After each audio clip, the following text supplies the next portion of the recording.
What's the alternative? I'll tell you what. So let's suppress all the emotions in the organization. Let's really create a successful suppression culture, and let's ensure that people generally don't feel the way they think, or let's not even bother finding out how they want to feel, and let's not even bother worrying about whether we're helping them feel that way, because it's completely irrelevant. Certified pro elephant rider. So I've made a cup of tea. Oh, you've got a drink. I've got a cup of tea. I've got a celebratory drink, my friend. Nice. So I'm going to just have that now. Yeah. I mean, I think I've done over 20 workshops in St John Ambulance alone. I've done probably 7 or 8 outside of St John, but I've done, and that's not even, and then using it for one-to-one coaching and team coaching is now becoming pretty normal. But in terms of designated workshops, whether it's a half day or a day, it's definitely 20 in St John. That's 20 different teams I've worked with. I'm speaking to somebody who's doing some coaching with me actually, and there's been, how do you link, he's been following me and interested in what I'm doing. He's talking about how do you link emotional culture deck to real nuts and bolts improvement in effectiveness and performance that's measurable.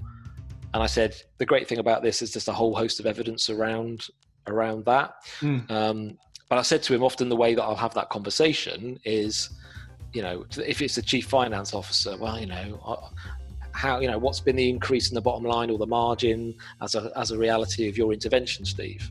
And I go, well, we can have that conversation. That's going to be quite difficult to do. But can we stop that? And can we have a conversation, Chief Finance Officer, about how you need to feel in your role as Chief Finance Officer to perform well? Tell me about that. How do you want to feel? What environment do you thrive and flourish in? When are you an awesome Chief Finance Officer? When are you on fire? Tell me about how that, what you're doing when you're on fire. Tell me about how you feel then when you're on fire. So what type of environment do you need to help you create that feeling? Well, like this or this and this. So if you feel like that, do you perform better in your role? Oh yeah, absolutely. I said, so, okay. So as a principal then, what you're saying to me is that if I feel these things, I'm better at my job and I perform more effectively. That's awesome, isn't it? So is it a fair assumption then that everybody else around you is going to perform better if they feel certain things? Yeah. So what I can't give you is how much my intervention has helped company A increase their bottom line by. I can't do that. Maybe I can in the future, but I can't do it currently. But what I can do is recognize by your own admission that feeling the things you want to feel helps you perform more effectively in your role. So surely then let's make a fair assumption that that's kind of cool for everybody else. So maybe that's our starting point.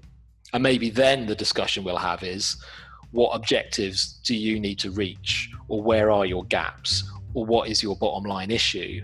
And then we can start thinking about how this approach might be part of making that a reality.